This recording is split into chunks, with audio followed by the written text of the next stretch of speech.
যদি কেউ আমরা নর্মালি আমাদের ফোর্স যেটা আছে লোককে সিকিউরিটি প্রোভাইড করে, লোকদের সঙ্গে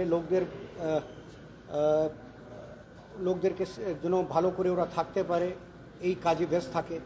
কিন্তু যদি কেউ ক্রিমিনাল আমাদের উপরে গুলি চালাবে, আমরা ওর থেকে 4 গুণ গুলি চালাবো।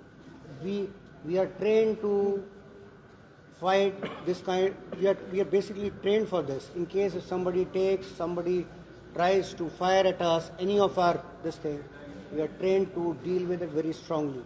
এটাই আমি বলতে চাইছি, and we'll deal this with very strongly. You will see this. Thank you very much. Sir, মুর্শিদাবাদেও একই ঘটনা ঘটেছে। এই চাকাস না।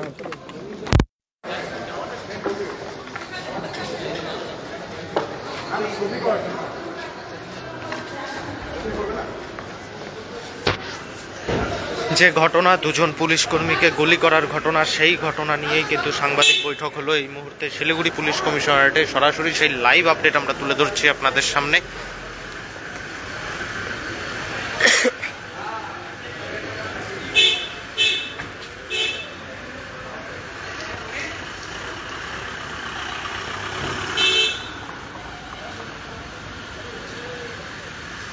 শিলিগুড়ি পুলিশ কমিশনারেটে এই মুহূর্তে সাংবাদিক বৈঠক হলেন এবং সাংবাদিক বৈঠক করলেন পুলিশের পক্ষ থেকে। সাংবাদিক বৈঠক, সরাসরি সেই লাইভ আপডেট আমরা তুলে ধরলাম। যদিও এই যে পুলিশকে গুলি করার ঘটনা, পুলিশকে গুলি করে পুলিশের হেফাজত থেকে পালিয়ে যাওয়ার ঘটনা, আসামি পালিয়ে যাওয়ার ঘটনা, সেই ঘটনা নিয়ে পুলিশ কমিশনারেটে সাংবাদিক বৈঠক। তবে জানিয়ে রাখা প্রয়োজন, পুলিশের পক্ষ থেকে কোনোভাবেই কিন্তু স্পষ্ট করা হয়নি যে কিভাবে সেই বন্দুক তাদের কাছে গিয়েছিল, অর্থাৎ আসামি আগ্নেয়াস্ত্র পেল কোথা থেকে, সে বিষয়ে কিন্তু কোনো কিছু স্পষ্ট করা হয়নি। এই মুহূর্তে পুলিশের পক্ষ থেকে যে বক্তব্য তুলে ধরা হলো, সরাসরি সেই লাইভ আপডেট নিয়ে আমরা জড়িত ছিলাম আপনাদের সাথে। পরবর্তীতে আরও নানান আপডেট নিয়ে জড়িত থাকবো আমরা। ততক্ষণ দেখতে থাকুন খবর সময়, চোখ রাখুন খবর সময় বাংলায়।